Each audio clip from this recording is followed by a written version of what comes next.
Hello అండి, welcome back to my channel. ఈరోజు అయితే చికెన్ ఫ్రై నా స్టైల్లో ఎలా తయారు చేస్తానో చూసేద్దాం రండి. ముందుగా అయితే చికెన్ని వాష్ చేసుకొని 2-3 టైమ్స్ వాష్ చేసుకొని కొద్దిగా పసుపు కొద్దిగా సాల్ట్ వేసి కలుపుకొని మొత్తం ఉడికించుకొని ఒక పక్కనైతే నేను పెట్టేసుకున్నానండి. దీన్ని పోపు పెట్టుకోవడానికి ఆనియన్స్ కూడా కట్ చేసి పక్కన పెట్టేసుకున్నాను. మనం ఇప్పుడు పోపు పెట్టేద్దాం. ముందుగా స్టవ్ వెలిగించి కడాయి పెట్టేసి కడాయి వేడెక్కిన తర్వాత ఆయిల్ వేసుకోవాలి. ఆయిల్ వేడిన తర్వాత ఆనియన్స్ కూడా వేసేద్దాం. ఆనియన్స్ వేసిన తర్వాత 1 నిమిషం అలా వేగించాలి, ఎక్కువ వేగనివ్వద్దు. 1 నిమిషం వేగిన తర్వాత ఇప్పుడు 2 పచ్చిమిర్చిని అయితే యాడ్ చేద్దాం.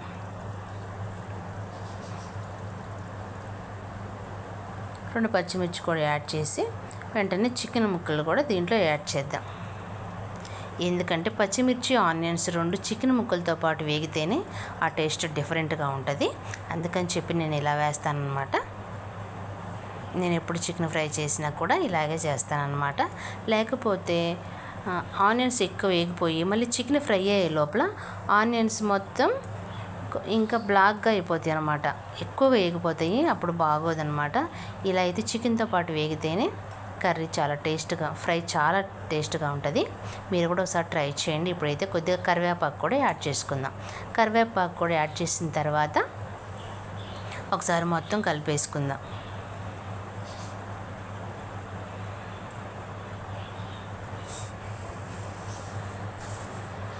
మీడియంలో పెట్టుకొని అయితే చికెన్ ఫ్రై అయితే చేసుకోవాలండి, అడుగంటకుండా. ఇప్పుడైతే లైట్గా అయితే ఫ్రై అయింది చికెను.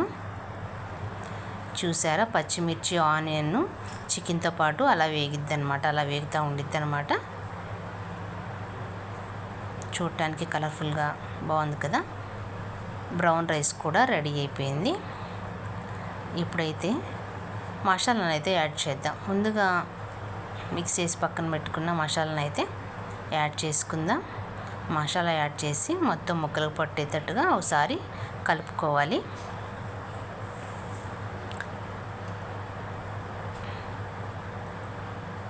మొత్తం కలుపుకొని మళ్ళీ ఒక 10 నిమిషాలు లైట్గా ఫ్రై చేయాలన్నమాట, సన్నని మంట మీద.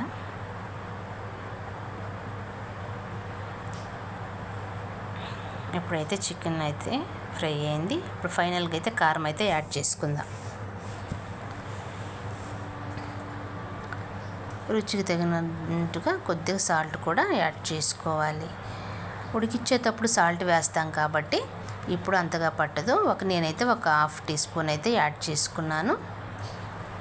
మీరు కొంచెం టేస్ట్ చూసి దాన్ని బట్టి యాడ్ చేసుకోవచ్చు. యాడ్ చేసుకున్న తర్వాత ఒక 2 నిమిషాలు వేగనిచ్చి ఇప్పుడైతే ఫైనల్గా అయితే కారం అయితే యాడ్ చేసుకుందాం. మీ రుచికి తగినంత మీరు యాడ్ చేసుకోండి. నేనైతే 2 టేబుల్ స్పూన్ల కారం అయితే యాడ్ చేశానండి.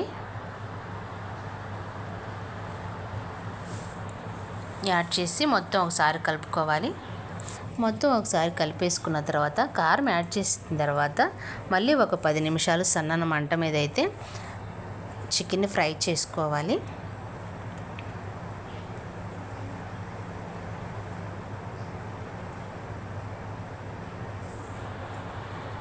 ఇప్పుడు ఫైనల్గా అయితే చికెన్ అయితే రెడీ అయిపోయిందండి.